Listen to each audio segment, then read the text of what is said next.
On Gordon's name. She's our president. Oh, let me look at this for just a minute. Oh, isn't that exciting? Oh, Marcy, you really should join up with us. I mean, all the girls are so seriously dedicated to ridding the world of pollution. Well, if you can find one who's seriously dedicated to being my maid, I'll be able to go out with you all day in a gas mask. Oh, come on. You can find the time. Who's going to watch the twins while I'm out at meetings? They could have been with us today while you were picketing. They could have been right along with us. How does this thing go on? Oh, here, let me show you. Did you wear that to point out how bad the air is?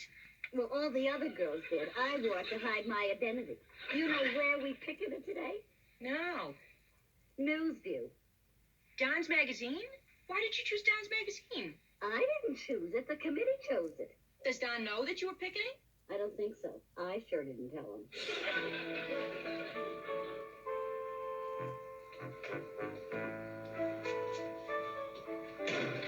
Yes, Elaine. Is my walk or the way I dress? Oh, Mr. Atkins, I'm sorry, sir. I thought you were my secretary. Yes, that's why I asked. Well, that's a good joke. That's really a good one. Would you sit down? No, thank you, but you might care to. Will you read this? Oh, what is it besides this afternoon's newspaper? Oh, it's a little story about those polluted pickets today. Oh, a pollution picket, you mean? Oh, no, you don't. You're going for another one of those jokes. You didn't get down there to see them, I suppose.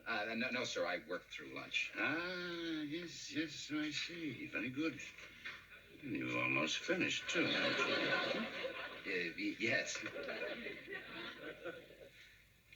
This girl looks like... No. You mean that girl with the gas mask? Yes. It does look a little familiar, doesn't she?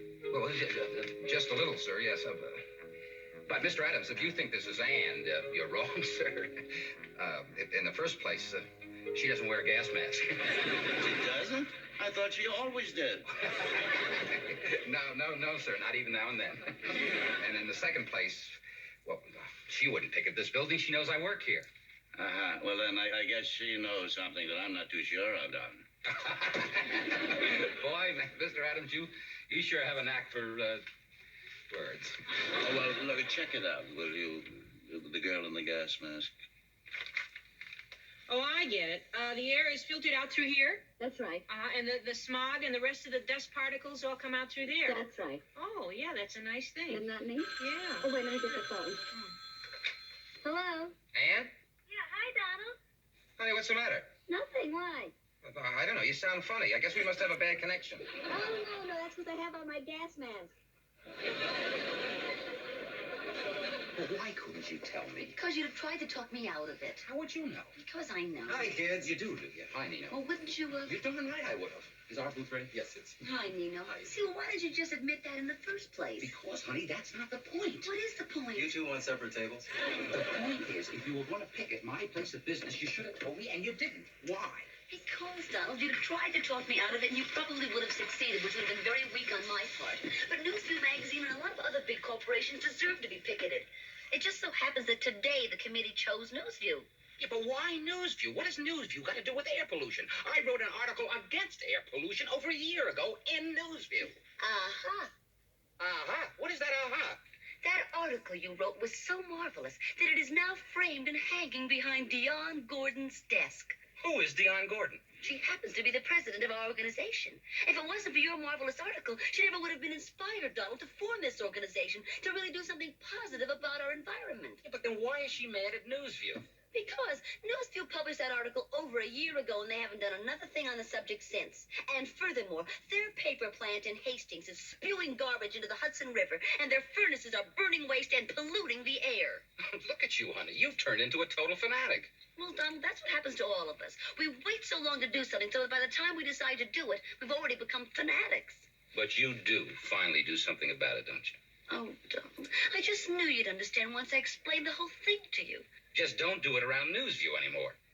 Donald, we've decided for at least 1 week, starting yesterday, to do everything we can to fight pollution. And, Donald, that means all kinds of pollution. There's air pollution, food pollution, there's waste. Hearing? Hearing? Loud noises is a form of air pollution. Filling the air with excessive noises has been proven to hasten deafness and raise the aggravation rate. If you really did read my article, you would have known that. That's right, that's right. Higher anxieties and ill tempers were directly related to the amount of noise people absorbed in the subways. I remember that now. Oh, Donald, you want a peach? Wait a minute, honey. How come you have peaches? Why not peaches? Well, they cause garbage. You know, the pits. Or am I expected to eat the pits? No, but you are expected to plant them. To plant a peach pit in New York City? Which has about as much chance of surviving as a peach pit in New York City. Well, try planting it indoors, Donald. The worst thing that can happen is you throw it away, and because it's organic, it eventually will serve a healthful purpose. Very good. Okay, listen, honey. I have to get back to the office and finish an article. It's going to be rough getting a cab now. Donald, there will be no cab getting this week. There won't. Well, Donald, you know that gasoline is one of the major contributors to pollution. During the campaign, cabs are out. Well, honey, may I suggest that you ease up on that restriction? Donald! No, not Donald, Arnold. If I take a cab to work, there's going to be one vehicle involved. If I try to run to work now, there's going to be an ambulance, a police car, and at least one rescue truck dispatched to revive me. So for the sake of the air, I'm going to take a cab. May I remind you that you wrote that article? May I remind you that the only reason you read it is because I have a job at Newsview, which I'm not going to have very much longer if you don't stop this craziness and I don't go back to the office and finish my article. I don't care. Well, you will care after we're married, and I can't afford to buy you peaches for your farm on 54th Street. Funny writer. Hypocritical, but funny. Hypocritical? Mm-hmm. You know what? What? You're right. Donald, don't try and... I'm right? Yeah, I'm going to take a cab back to the office now, but after I finish work tonight, I'm going to walk back here. Oh, but you'll be here so late. No, you're right. I'll take a cab. For you. Donald, don't try and trap me. Don't take a cab for me. Walk. Honey, it's freezing outside. Oh, all right. Do whatever you think is right. But I've got to get to bed early tonight because I've got to be up early in the morning picketing. Where? Well, Donald, you see... Newsview? You're going to picket my building again? It's on the list. Well, take it off the list. I can't. And What? take it off the list.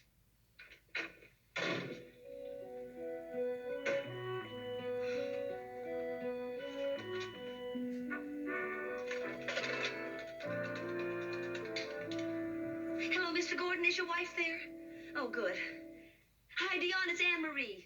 Yes, listen, I'm really having trouble with Donald. Well, of course it's about the Newsview thing. Is there anything we could do to try and not picket that building tomorrow? Well, I was wondering, maybe we'll try the dinner thing. You know, that whole scheme about the dinner. Could we do that with Mr. Adams?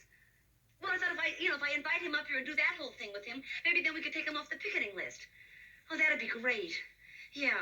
Well, I don't think Donald would be so crazy about it, but if he found out that the reason I did that was to get him off the picketing list, he wouldn't be so mad. Maybe. Okay. Yeah, thanks, Dion. Bye-bye.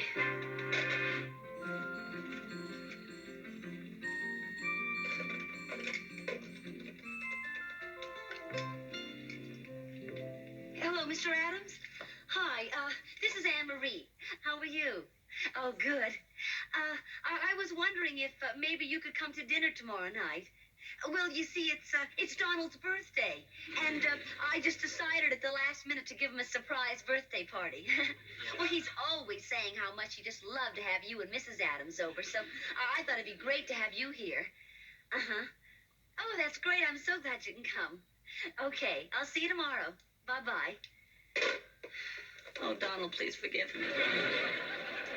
Why are so many